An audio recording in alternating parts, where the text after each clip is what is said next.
Madrid, Lancaster, China, Thailand. Oh, Tucson. Somebody's in Tucson, Shelley. Ecuador, Jose Lema, hi, Jose.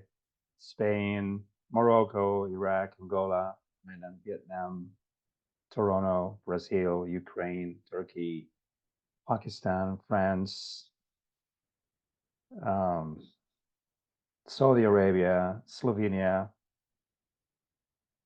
Poland, Tarragona, Italy, all over the world, Pilar, yes, all over the world. Okay, so I think we are good to start. Um, so again, welcome everybody. There are right now 100 people, 101 people in the room. Okay, and I think there is a good reason for so many people to come together today around corpus linguistics, and the reason is that we have a fantastic speaker with us. Early afternoon in Spain, late afternoon in UK by UK standards maybe, and very early in the morning in Tucson, Arizona, and in the West Coast in the US.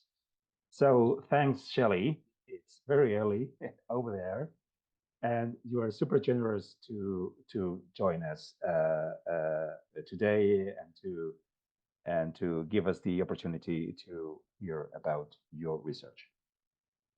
So I'm very excited to say that this is the fourth edition of Corpus Linguistics and Applied Linguistics Research.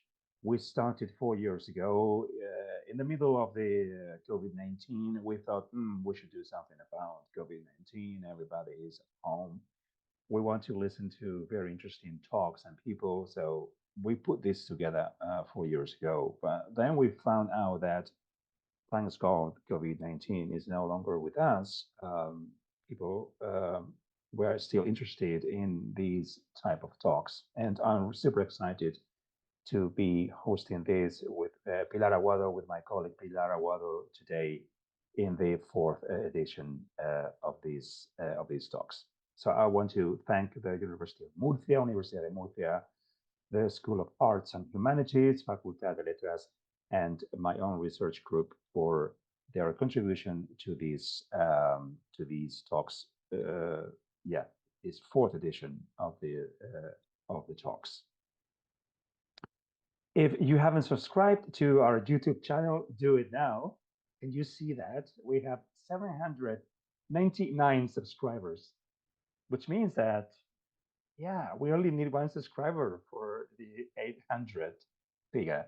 This is pretty amazing. I was checking out last year's slides, and there was around 400 people that subscribe to the channel. And clearly, again, it is the quality of the speakers that makes these attractive. So we hope we can continue to do this. This year, we have a fantastic lineup of speakers. So next week we will have Professor Irma Fortunet, Universidad de Castelló, Jaume I Castelló, and Professor Greg Hadley, Naga University, Japan, and finally we will have Cristóbal Lozano, University of Granada.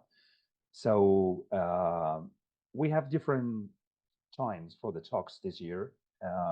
So next week will be at 5 o'clock Madrid, Paris, Rome time, 4 o'clock in the UK.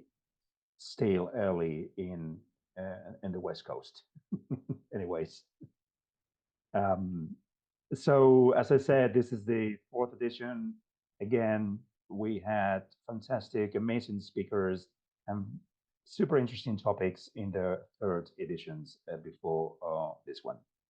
So we're super grateful today to Shelley Staples from the University of Arizona. And very briefly, I want to introduce Shelley here. She is professor of English second language acquisition and teaching at the University of Arizona. And as you very well know, her research looks at the use of corpus-based analysis to investigate language use across a wide range of different areas.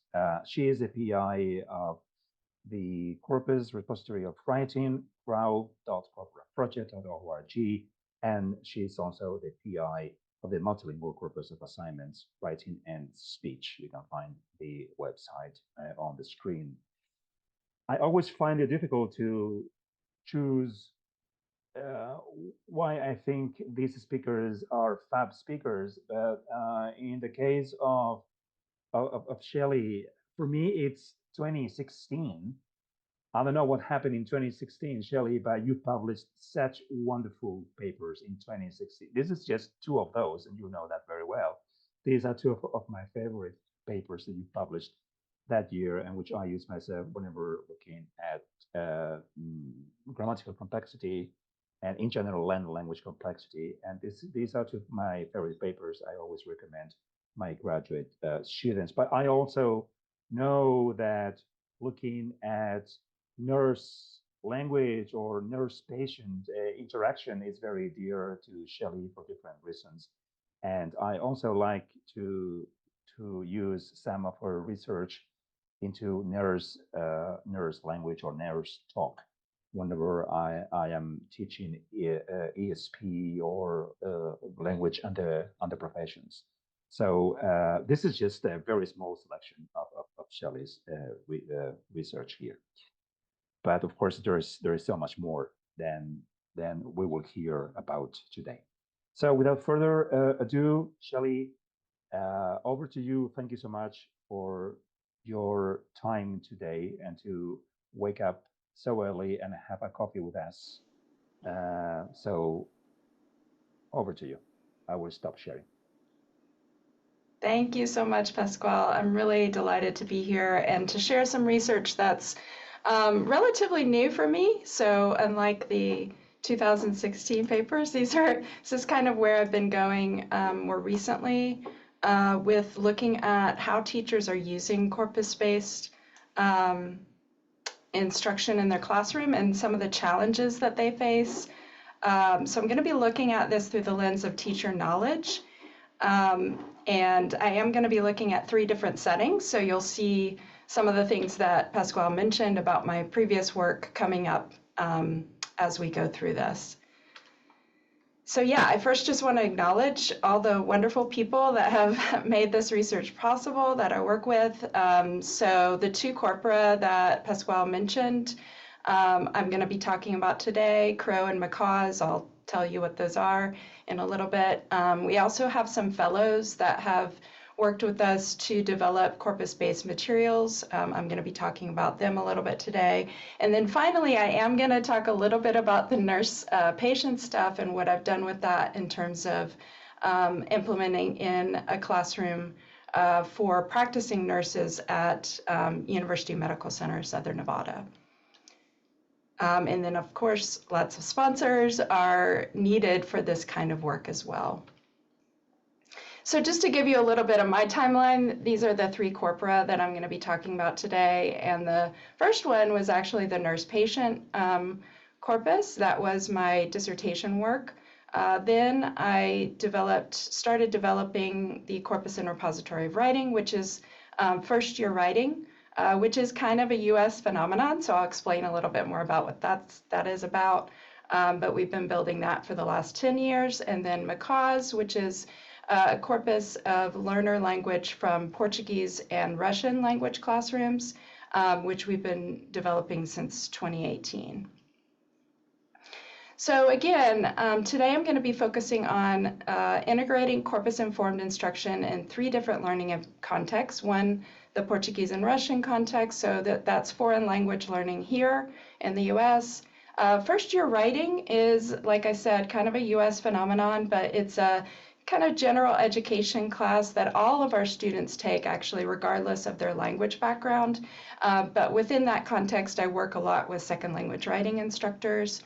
And then finally, a pronunciation course for international nurses using some of the corpus data that I gathered for my dissertation. I'm going to be focusing on the successes and challenges of teachers as they use and develop knowledge to implement corpus-informed materials. I'm also going to talk a little bit about materials creation and the knowledge required there. And to do that, I'm going to use a framework that some of you may be familiar with, but others may not. It's called TPACK, and it stands for Technological Pedagogical Content Knowledge. This has been used a lot in the CAL world, and actually is starting to be used a lot with corpus-informed or corpus-based language pedagogy. But basically, I like it because I think it breaks down the types of knowledge that teachers need to have in order to successfully implement corpus-informed materials, let alone develop corpus-informed materials. And you can see here, it's not only those three separate knowledges, but also the interaction, which gets even more complex. So what do we know about teacher knowledge in corpus-informed language teaching? Of course, we know that teachers can engage with a lot of great materials that have been developed, particularly for grammar and vocabulary instruction in English. So this is a way that they can interact with corpus-informed instruction, but there are fewer materials outside this context, especially the ones that I'm looking at today. And we have lots of wonderful meta-analyses. Pasquale has been involved in systematic reviews of this as well, showing how effective corpus-informed instruction can be, but less on the teacher side, although there's a lot of literature coming out in the last, like, even 5 years on this, so it's exciting. From the meta-analyses that we have seen, most of those studies are using more of a teacher, researcher, or expert corpus user model. I've done this myself too, so it's very handy, but if we want to think about how teachers who don't have those backgrounds are able to use these materials, we need to look a little bit at a little bit different population. And then we also know that there are studies showing that, still very few teachers know about corpora, let alone what they can do with them in their classrooms. So there's no meta-analysis of teachers' engagement with corpus-informed instruction. So there's a research article ready to be written. Actually, one of my PhD students that I'll be talking about today, she is working on a systematic review. Most of the studies that I did review were conducted with pre-service teachers at lower levels of English language instruction. It doesn't mean that there's not ones out there that are different, but that's kind of generally what we're seeing in terms of who we're looking at for teacher knowledge. And almost all were in English as a foreign language or traditional language learning classrooms. So certainly lots of work to still be done to look at how teachers are using corpus-informed materials in their classrooms. So of course, I want to mention, I think probably everyone here today is familiar with the benefits of corpus-informed instruction, but these are some of the things that the teachers also have seen from their training: use of authentic data, raising students' language awareness, discovery, inductive learning about language, particularly within specific genres or registers, and development of autonomous learning strategies. So I'm not going to be talking as much about those today, but just to give us some grounding and reminder of why we're doing this in the first place. However, we also know that teachers have also expressed many challenges. Some of the most common ones are how time-consuming it is to create materials, and that it might be difficult to integrate into existing curriculum. If we're talking about hands-on DDL, teachers also report that it's time-consuming to train students, and that they also kind of talk about how concordance lines might not always be the best way to present the corpus to students. So you can kind of see how all the different knowledges are coming together here, in that they have to be able to use the technology, potentially train students to use that technology, and then integrate it into an existing curriculum, which, again, is not only time, but also the expertise required.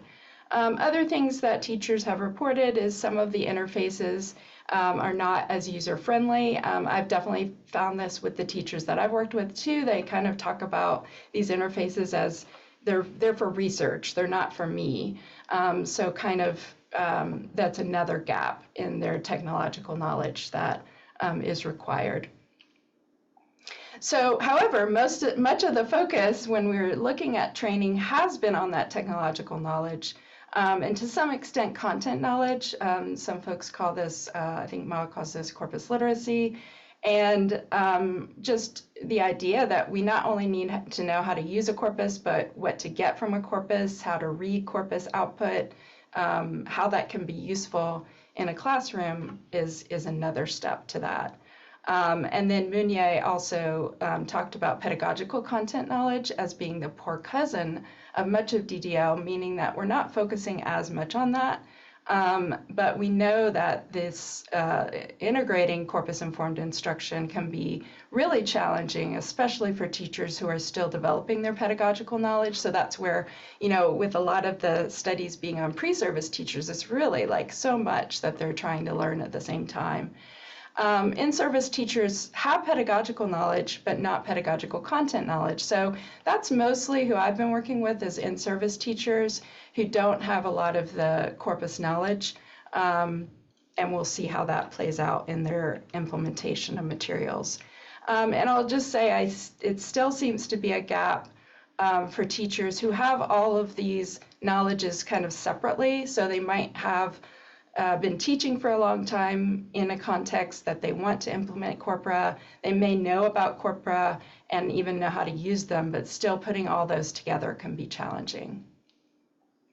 And I do want to acknowledge, again, there's been a lot of studies using this framework coming out. So if you're interested in this, there's a lot of great work. And most of these have been on ESL teachers in primary and secondary contexts, but I did want to point out Schmidt 2022, which is in recall. This is also in the same context that I'm going to be talking about today, or one of the contexts that I'll be talking about today. Okay, so first case study is on the McCAWS corpus. This is the multilingual academic corpus of assignments, writing and speech. This is the one developed from Portuguese and Russian learners. These are texts that students have created as part of their language course. They're not created just for the corpus. And this is the wonderful team that's been working on this for quite a while. You can see most of them have graduated. They were my former PhD students. But we still have one, Asya, who's working with me still here at U of A. This is the corpus right now. It's not huge, but we've been able to still develop materials from it. You can see we have both writing and speech, and we're actually expanding. We just started this fall working on a Spanish learner corpus and also a Chinese learner corpus using the same kind of model. So I thought I'd tell you a little bit about how we got to where we are, which is mostly having teachers implement materials that we've created. So we definitely started out this project with the pedagogy in mind, wanting to have teachers actually create the materials that they would use themselves in the classroom, but we pretty quickly realized that the teachers just needed a lot more training and a lot more expertise in order to do this. So we've done a lot of professional development workshops, kind of doing that technological training, but also talking about some of the pedagogical aspects of implementing. We developed a tool that I'll show you.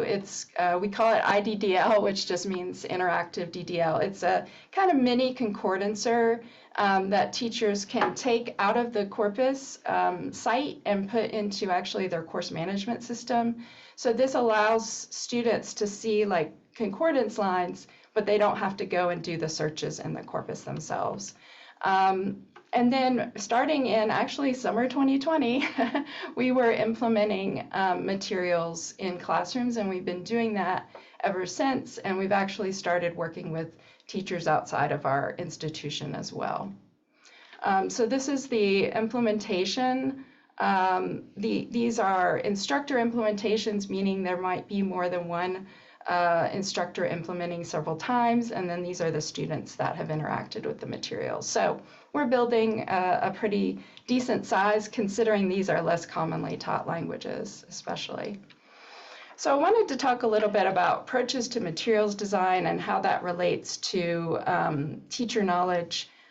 First of all, if we think about how we even decide what to create from the corpus, certainly we need to do some kind of needs analysis. In this case, it came primarily from the research team because all of those wonderful people that I work with are actually teachers in these classes as well. And so they have a lot of insight from their own experience. They also looked very closely at the vocabulary and grammar topics from the textbooks that they're using in those programs. And then we did have additional consultation with other teachers that were implementing the material. So we kind of instituted a hybrid format of a little bit of workshop to train, but also to get feedback and to get ideas from teachers on what they might want to see in materials. But all of this, of course, requires a lot of pedagogical content knowledge. And then, of course, we also needed to add on to that our corpus technological content knowledge. So doing some bottom-up analysis. This is just an example of one thing that a research team member is working on, but you'll see a couple of activities in just a minute.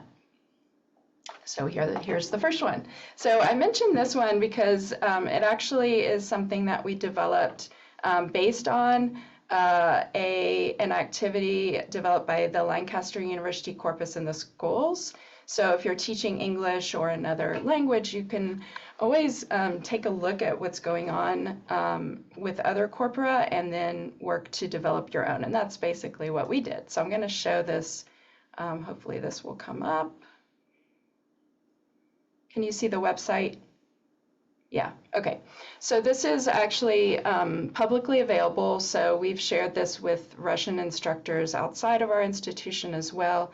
So the idea here is to listen to spoken samples. These all come from our Macaw's corpus, and we've just taken excerpts.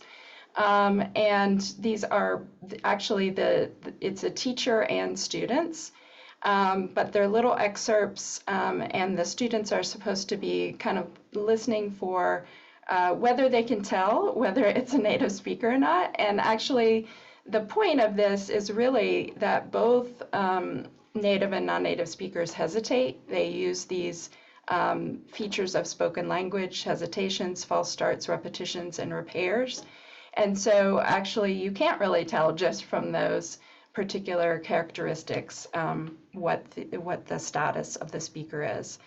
So we explore this a bit more, looking at why we might use these disfluencies, and then there's lots of chances to kind of test it out.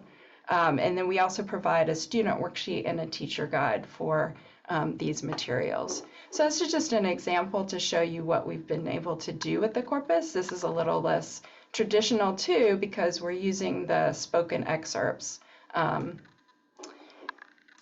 So the other material that I wanted to show you is a little bit more traditional in terms of lexicogrammar, so looking at future subjunctive in Portuguese. And here you can see this is our like mini concordancer that we've created. So it's very streamlined, streamed down, but you can still search before and after the keyword. You can see the keyword in context. You can scroll with these concordance lines, but there are only 20 examples, so it's a little bit less maybe overwhelming for students. And again, we can put these directly in the course management system or a website. Basically, any website can take this. So you can see the questions we're asking are more about context, so the text type, the functions, and then also looking around the word. Traditional things that you would do with concordance lines, but just in this particular context.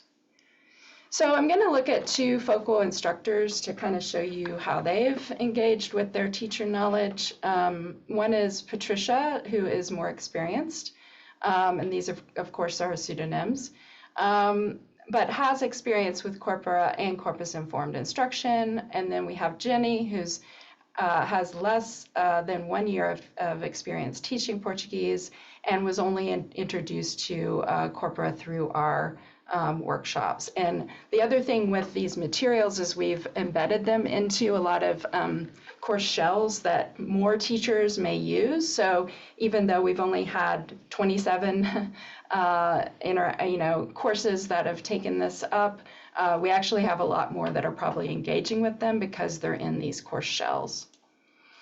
So I'm not going to read all this, but just wanted to kind of point out what this instructor did. So Patricia actually took an activity that was designed for a lower level course 325 and modified it for a higher level course that she was teaching 425. And she explains how she does that. She obviously needs a lot of pedagogical content knowledge in order to know how to make those shifts, what the topics are, how they differ between the two classes. And then she talks about how she introduces the corpus through her own screen share and also explains to students how the concordance lines were created. And then the students do that activity on a Google Doc. So lots of technological knowledge, but kind of combining it here with the pedagogical content knowledge as well. And then in her reflection, she does talk about how the students were able to successfully use the concordance lines, particularly for that additional item that she added for this higher level course.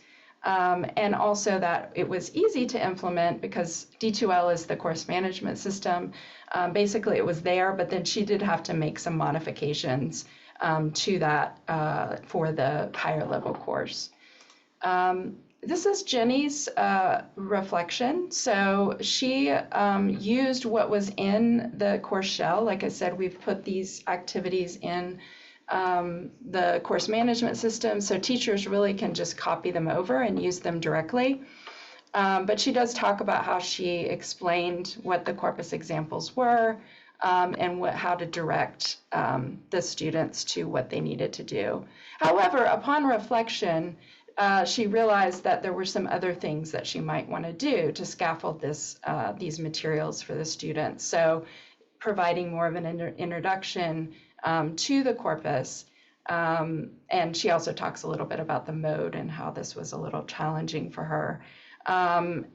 In addition, she talks about how she could link in the future to the corpus. So to me, this also shows not only that she has some pedagogical content knowledge that she's using here, but also that the corpus materials are in fact helping her to develop some of that as well, to see what she needs to scaffold for the students and what she might want to add in the future. So some of the more general challenges that teachers reported for using the corpus-informed instruction in materials were to how to introduce the corpus to the students. We already saw that a little bit. How to phrase questions, how to scaffold corpus use, how to select focal points, addressing standard language use, and even the inductive approach. So you can see that these are all things that are required for corpus-informed instruction, but might not be covered as much in some of the training that we do. So we did attempt to remove these barriers. We added an intro to the corpus that teachers could use. We integrated into some of our workshops / focus groups some discussion on addressing non-standard language use and inductive language teaching. In terms of corpus content knowledge, the creation of the materials removed a lot of that, but we also discussed how to implement them, how to read concordance lines, for example, in some of our workshops, and we even created activities that used some different formats that would be more familiar to teachers and students, like fill in the blank, still using the corpus information. And then finally, the technological knowledge, we tried to remove that barrier by creating these materials ourselves and using this IDDL where students and teachers don't have to go directly to the corpus. But we actually found that some of the technological challenges were in using other technologies along with the corpus-based materials. So We trained teachers on using things like Google Forms, which they weren't necessarily familiar with, but we also removed some of those additional technologies when we shared them more broadly because we realized the complexities that we were introducing. So these are some references from this project in case you want to follow up a little bit more. I'm going to move on to the second case study, which is the Corpus Interpository of Writing. This is a corpus, again, like I said, that's developed from these general education courses that all students take, so regardless of language background. And we have texts from these courses from 3 institutions, so much larger corpus, you can see. Although when you get down to certain assignments, some of them have more texts than others. So these are 3 people that have worked very closely with me on this project. I'm sure many of you know Dr. Randy Reppin. She was actually my advisor during my PhD.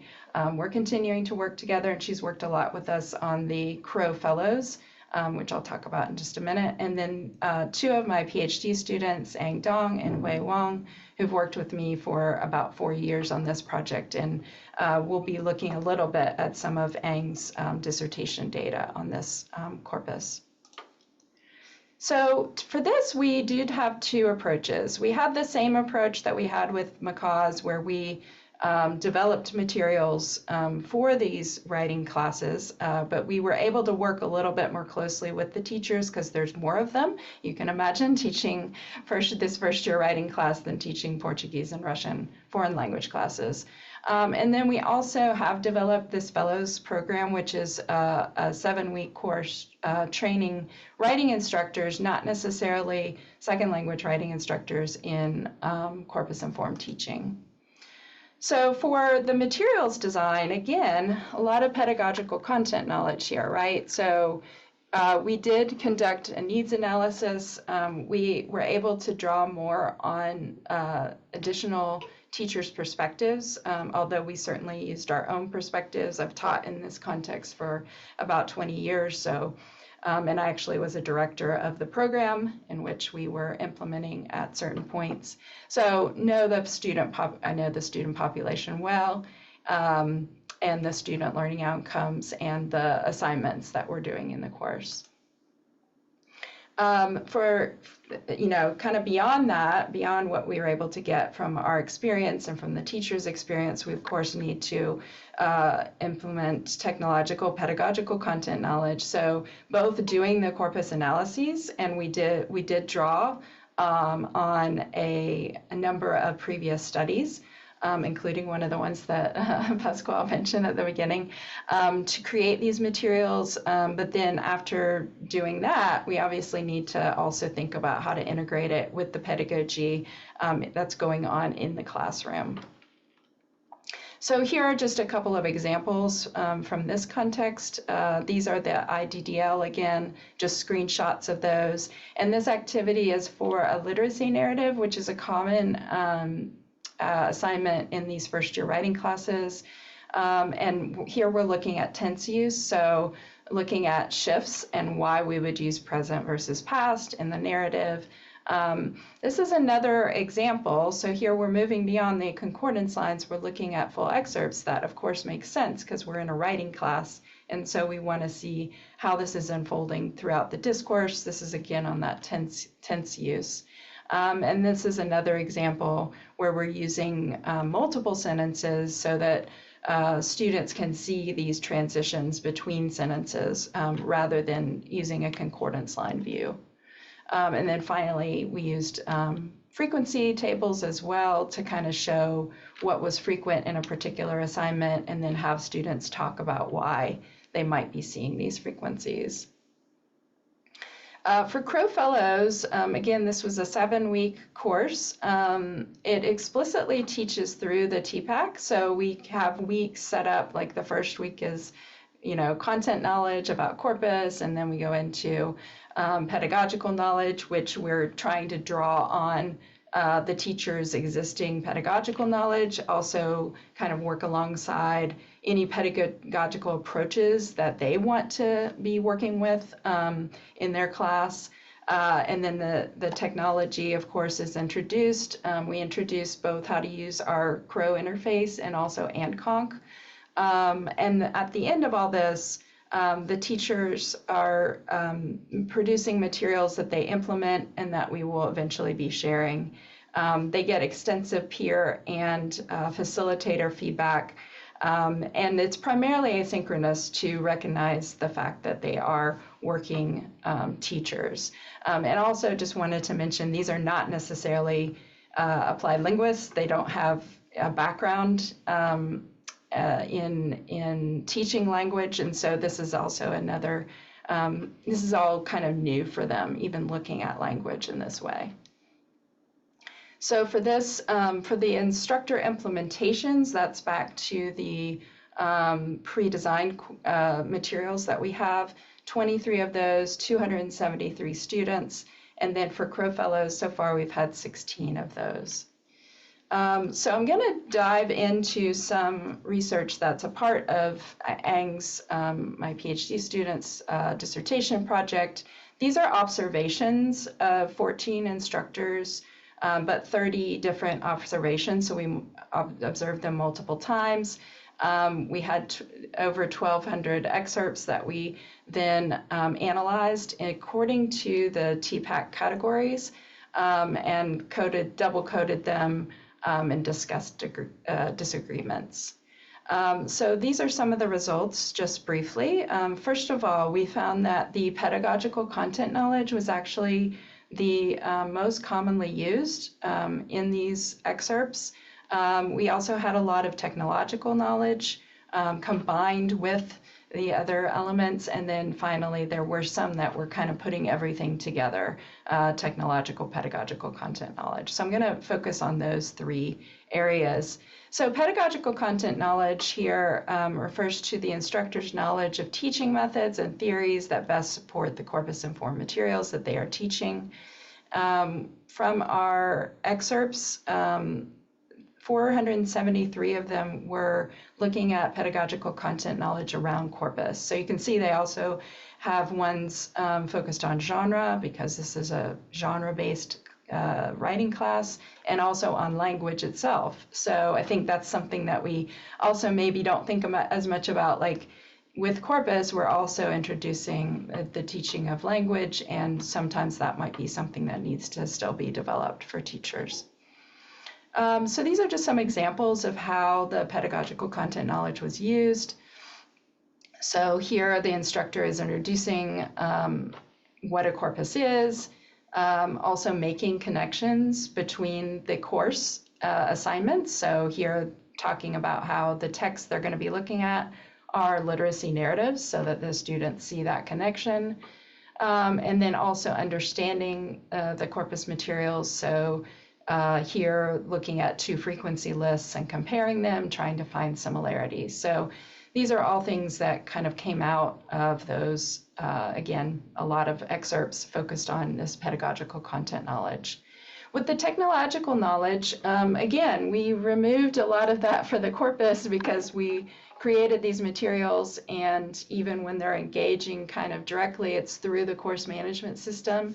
So we actually only had 4 related to the technological knowledge on corpus. But similar to the other project, we realized teachers are using all kinds of different technologies. I mean, we should have realized that before the study, but anyway, this kind of brought out that all the other technologies that they're using alongside corpus are actually pretty significant. And so these are some of them. You know, they're using Zoom, of course. Some of this data was gathered during the pandemic, so we have synchronous online classes including here, but even after that, using things like Google Docs and Google Slides and even the course management system were all things that the teachers were navigating. And then for the technological, pedagogical content knowledge, so putting it all together, 85% of those were corpus related. And so again, really seeing the engagement with the corpus content here. So these are just a couple of examples of how teachers are kind of putting that all together. One here is, you know, showing a screenshot of the concordance lines. This is from that activity looking at the past and present tense and orienting them to the frequency list, reminding them of that, and then directing them how they should complete this activity as well. And here's another one that's somewhat similar, showing concordance lines of think, looking, sort of helping them to see how they can read the concordance lines, what they're supposed to be looking at, and then also having them answer questions related to that as part of a in-class activity. So I'm also going to talk about two focal teachers here, just to give you a little bit more insight into this process. We have Jared, who is more experienced, second language writing instructor. He's taken a lot of courses, or a couple of courses that did introduce corpora. He's actually built his own corpora for research, but had not used it for teaching when he started working with us. And then we have Stephen, who's less experienced, but was introduced to corpora in a second language writing teaching class that he took, but has not used it. So here's Jared's. Again, I'm not going to go through all of this, but this basically shows that he's really using a lot of his pedagogical content knowledge about corpora, as well as about the genre that they're writing in, and also the language that they're going to be focusing on. So he's talking to them about what a corpus is, showing them concordance lines, what they're supposed to do with those. Then the focus becomes on modals and also evaluative language. And so he's walking students through that and how they can use that language in this particular assignment. And then he's also having them apply it to their own writing. So again, this is kind of bringing all these different pedagogical content knowledges together, not only corpus, but genre and language. And then this was really interesting because, again, this is a very experienced teacher and has some background in corpus. And he found the activity to be successful, but he said it was a bit difficult because the materials do not state when evaluative or descriptive language is supposed to be used. So here, this is more the inductive learning, right? So students are supposed to be kind of gathering that from looking at the examples. And he says they figured it out better than I did. So I think this is a good example of how, even with an experienced instructor, they can still be developing their pedagogical content knowledge through using these materials. Stephen didn't make as many modifications, but did choose certain questions based on what he thought would be easier or harder for his students, and also kind of oriented them to the activity because it was a little different than the other types of work that they'd been doing in the class. So definitely drawing on his pedagogical content knowledge of teaching this course and his students. For the reflection part, he kind of focused on what the sequence of the activities did, and I think by this reflection, we can kind of see how he's learning how to put together activities like this. So the students were first asked to recognize certain patterns and then apply that knowledge to their writing.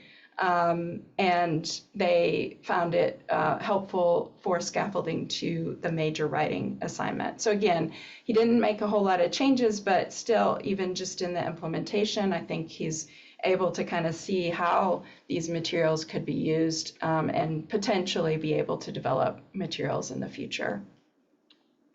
The Crow Fellows focal participant is Melanie. She's very experienced, lots of 10 years teaching and first year writing.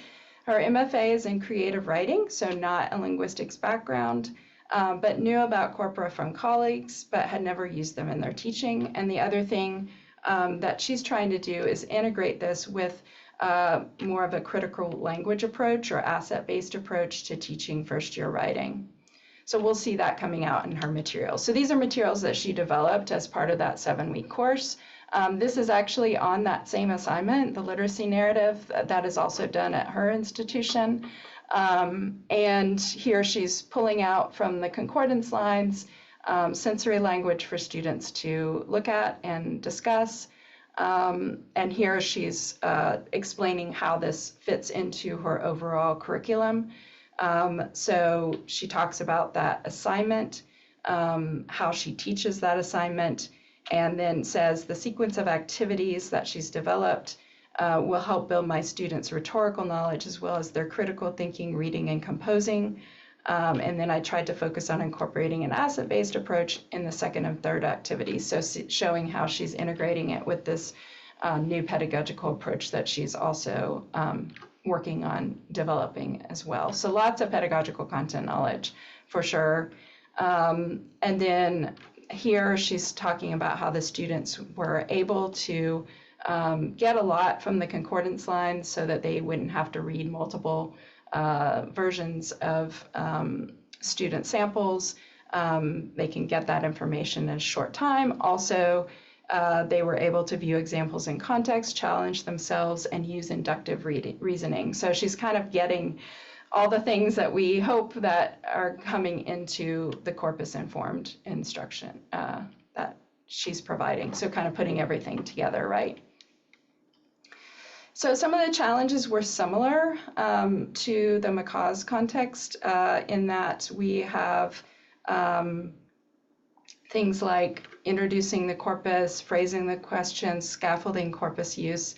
So we did similar things to remove some of those barriers and did, some short training to make sure that teachers knew how to introduce concordance lines, things like that.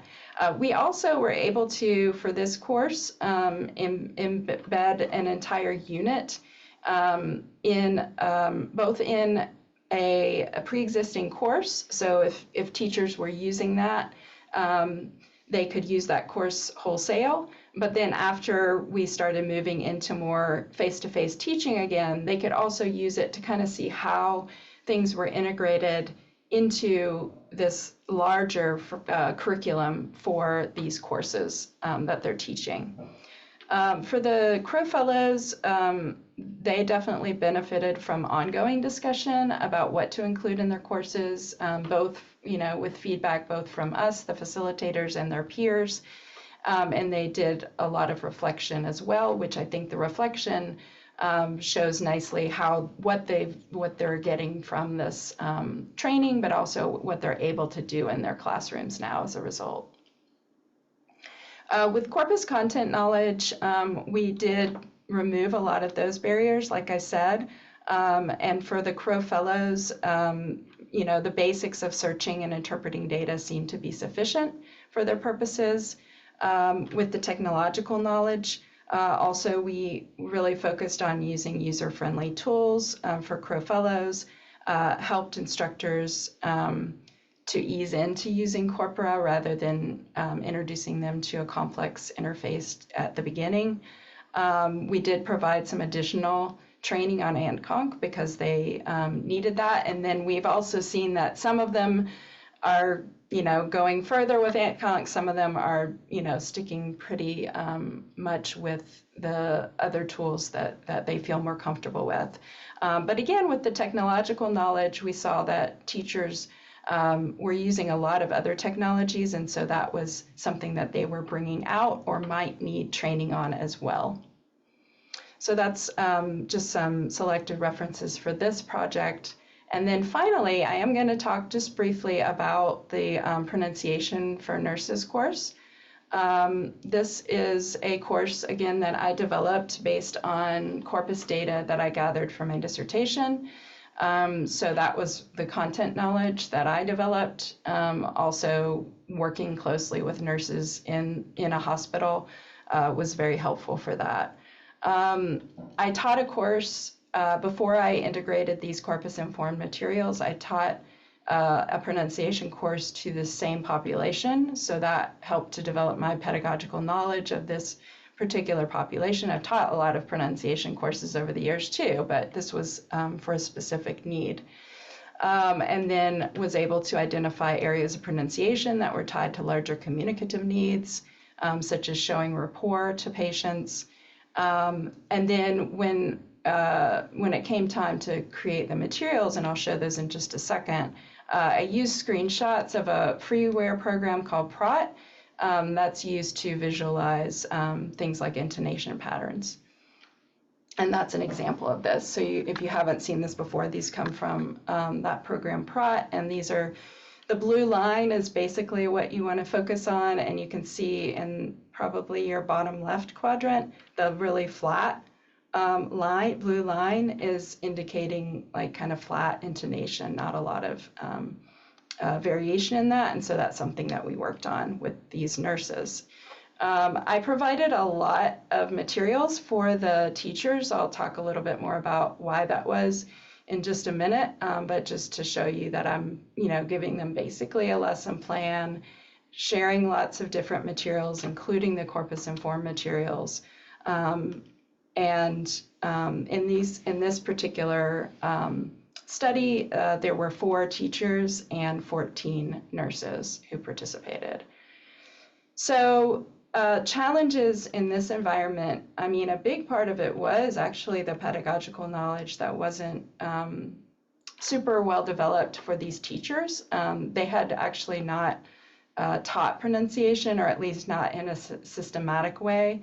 And they were also fairly new to the profession as well, so they were still developing that pedagogical knowledge.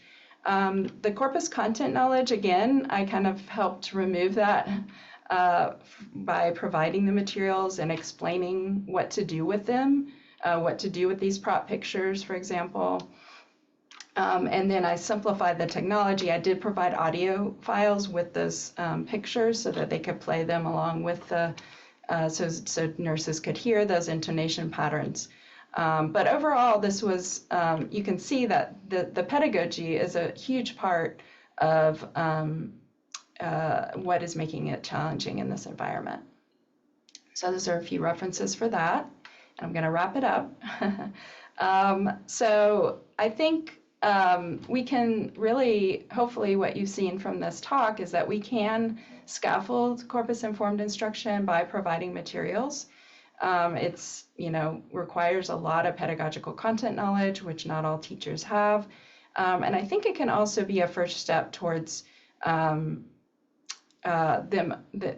feeling more comfortable both in using these materials, but also in potentially developing their own materials.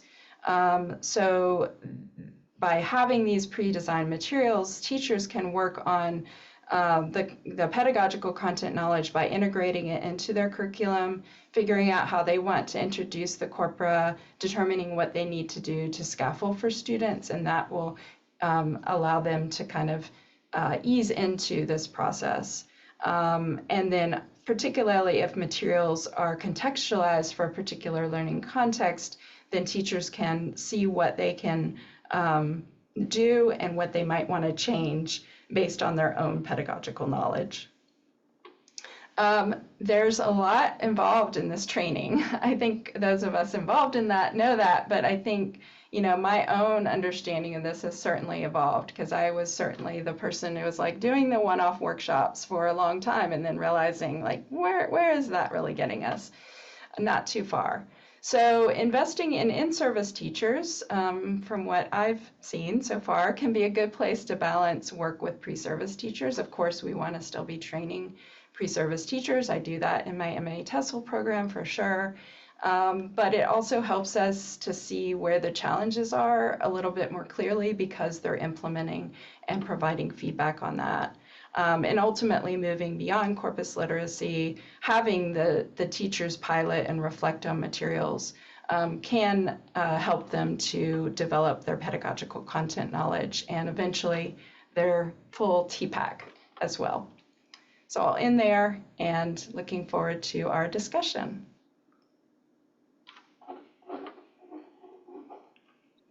Okay, thank you so much, Shelley.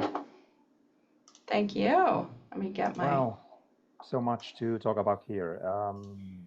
Okay, we have some time for Q&A and comments in general. So everyone, please feel free to throw your comments or questions on the Q&A box below. Okay. So I will start with some of these questions for you, Shelley.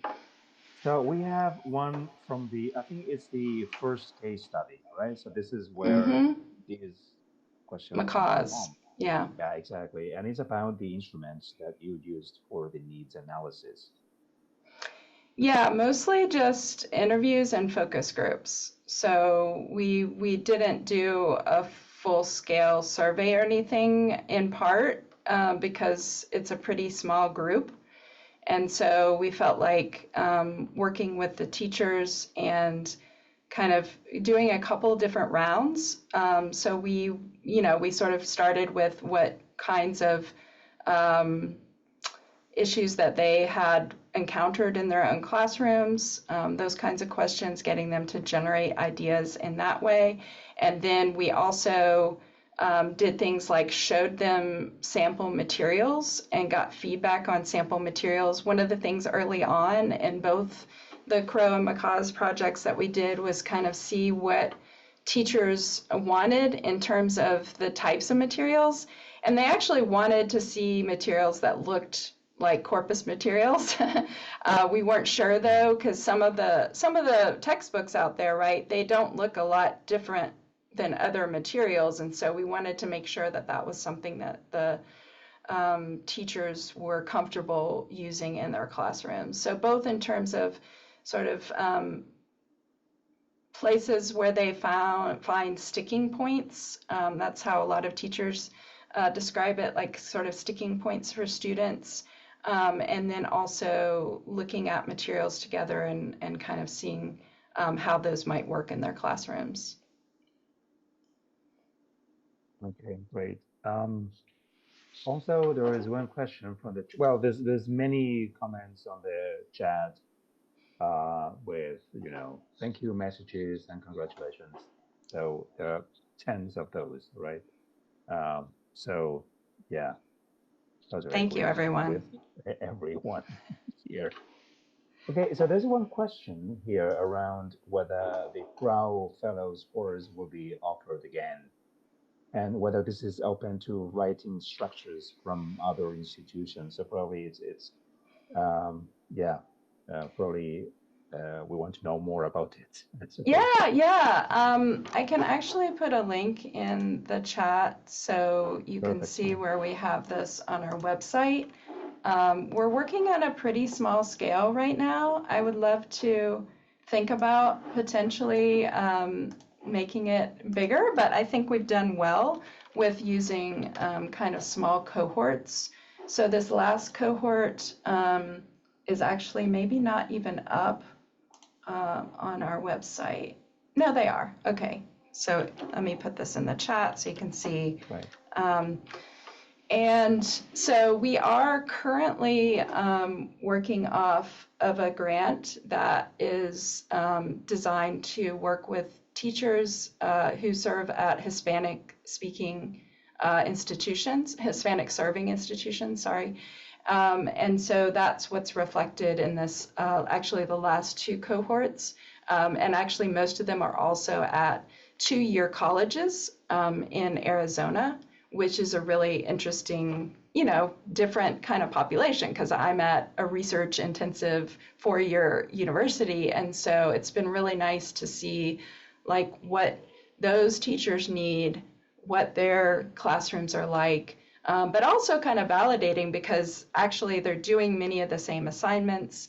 And so the corpus is very relevant for them. In terms of future, that will definitely depend on funding that we have, but we'd certainly love to expand even outside of the US as well at some point.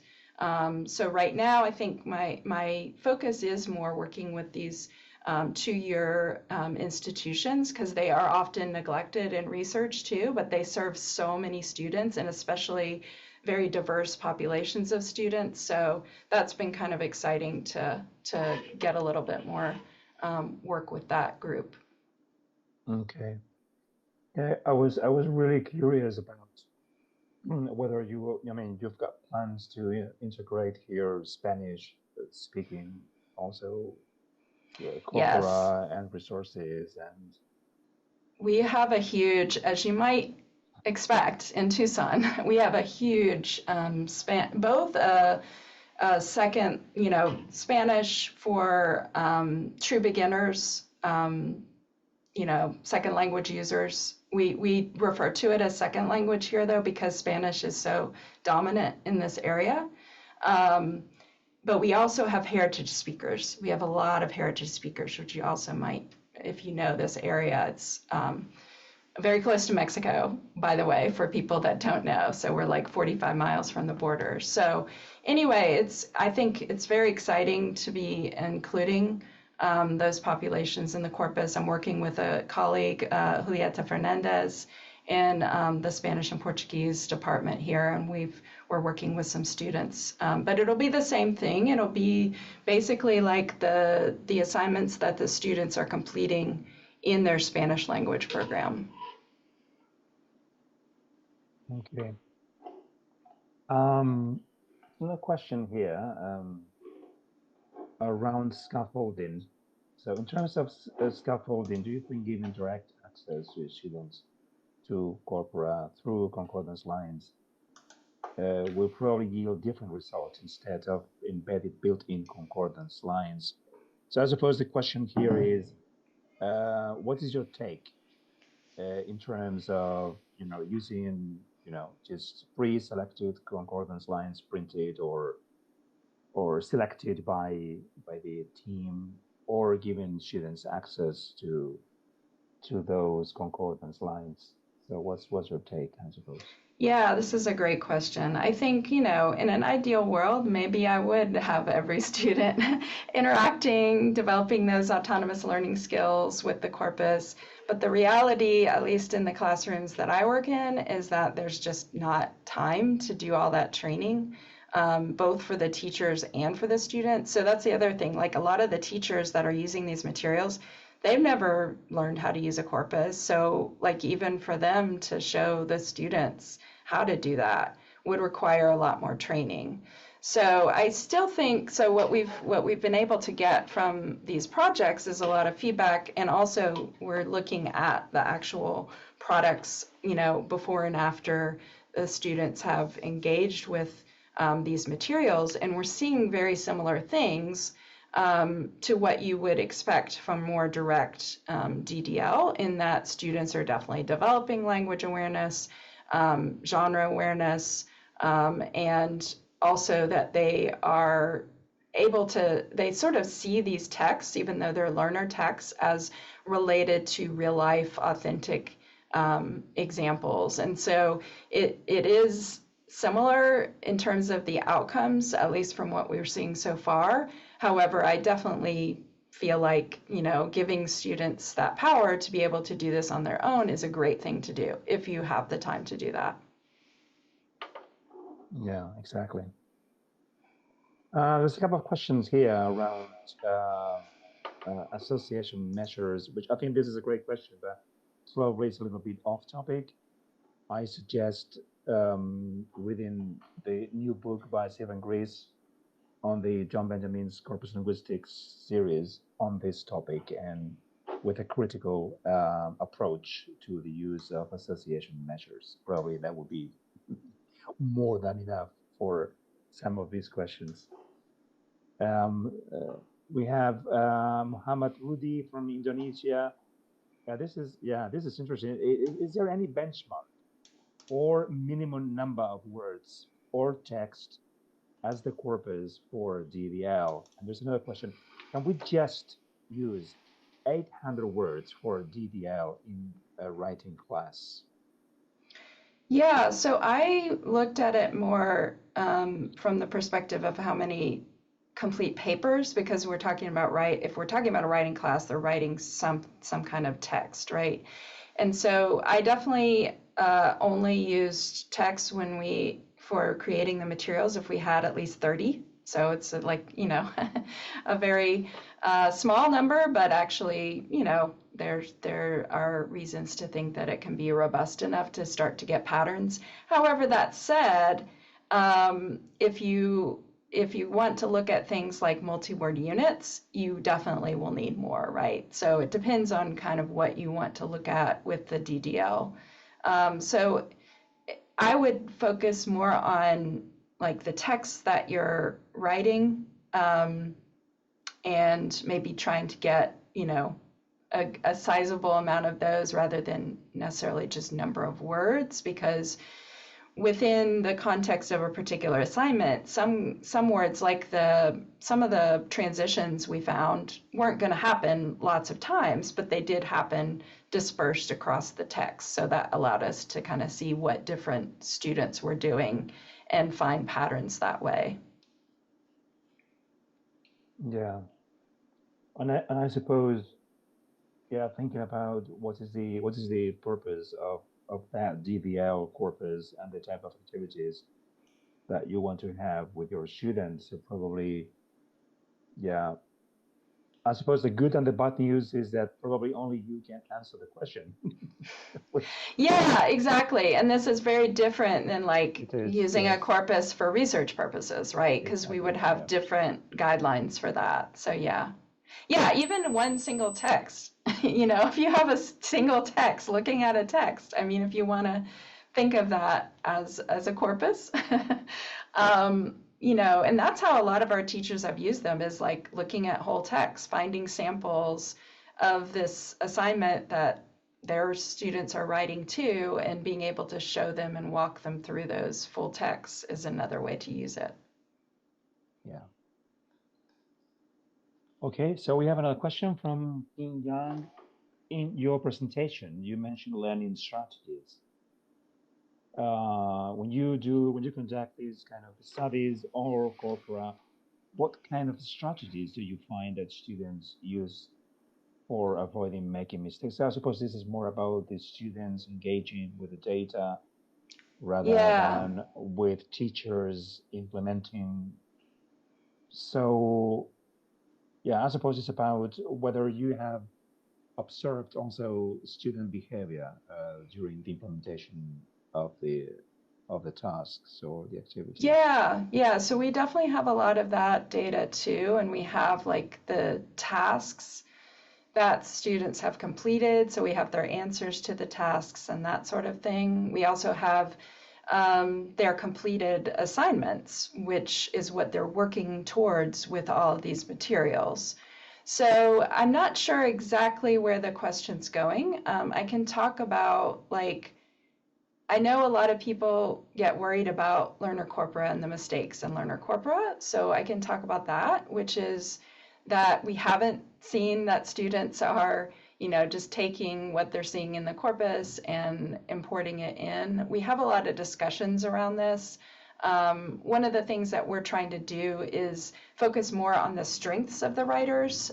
And what happens is if you're looking at the patterns of use, they're actually generally going to be correct, right? So you may have some incorrect uses, and you can talk about those with students. But by and large, the pattern is going to be correct. So it's not like they're learning a pattern of misuse, right? They're learning a pattern of use. And then there's also, I think, in a writing classroom, and especially the way that we teach writing, there's lots of discussion around more or less effective use of language and students making those choices, rather than saying this is right, this is wrong, more using it as a jumping off point for them to explore what they want to do and what, the rhetorical effect of using certain languages in that context. So yeah, I don't know that answers the question, but those are some thoughts on kind of mistakes in general. Oh, yeah. I was thinking, Shelley, it, probably just listening to your talk, I can see that y you have so much experience in terms of working with different teachers across different languages and contexts. Um, so this is a very personal question. What is the thing that you have learned throughout the years in terms of taking corpora to these language teachers and their classrooms? Is there any pearl of wisdom you want to share with the rest of us interested in DVL? or using Corpora in language learning and teaching? Yeah, I have a lot of thoughts, but they're also maybe not entirely fully formed. So I will try to work. What is just the complexity of this? I think when I first started, I used Corpora in my own writing classes well before I got my PhD. And I really didn't think about all of the things that I had to figure out in order to make that work in my classroom. And so I do feel like by looking more closely at what teachers are doing and using this framework, it's really opened up the complexities, which doesn't necessarily give you as many answers as maybe more questions, but I think it does give you paths forward for thinking about what we need to focus on and all the different things that we need to focus on. So that's one thing. The second is I've always had a good opinion of teachers, I think. I have I have a teacher identity, and I've always thought teachers bring a lot of knowledge, but I think it's brought that out as well. And so I think we should definitely be approaching teachers as people that have a lot of knowledge to share and build on, rather than thinking about, oh, I'm bringing in this totally new thing and they need to, sort of do things the way that I envision it. It's actually been really insightful to see all the different ways that teachers think about incorporating these materials or building these materials into their classes. And then also another thing that I think I've tried to do more recently is providing, like actually publishing in venues where teachers, that teachers will read. So making this kind of work more accessible, because I think there's still just such a huge gap between the researchers, the experts, and the teachers that we hope will actually use these kinds of things in their classes. Okay. So no, like major revelations, but yeah. No, I think it's really deep. You know what I mean? It's kind of, when you come to think about it, that's where the complexity is. I think it was Alex that wrote this paper, DDL, the perpetual enigma. Yes. After Tim Jones' DDL, the perpetual challenge, or something like that. So we're swinging from enigmas to challenges, back and forth. Yeah. And this is probably we enjoy the ride. This is why we are here, I suppose. So I think it's time to let Shelley grab some proper breakfast, maybe, and for the rest of us in the UK or the continental Europe also to start thinking about an early dinner, maybe. So Shelley, thank you so much for your time. Thank you so much for sharing your research with us. I can only read, fantastic appreciation going on in the two chat boxes for your talk. So thanks everyone that showed up today. We have another talk next week. And again, Shelley, thank you so much. See you soon. Thank you. Thank you so much, everyone.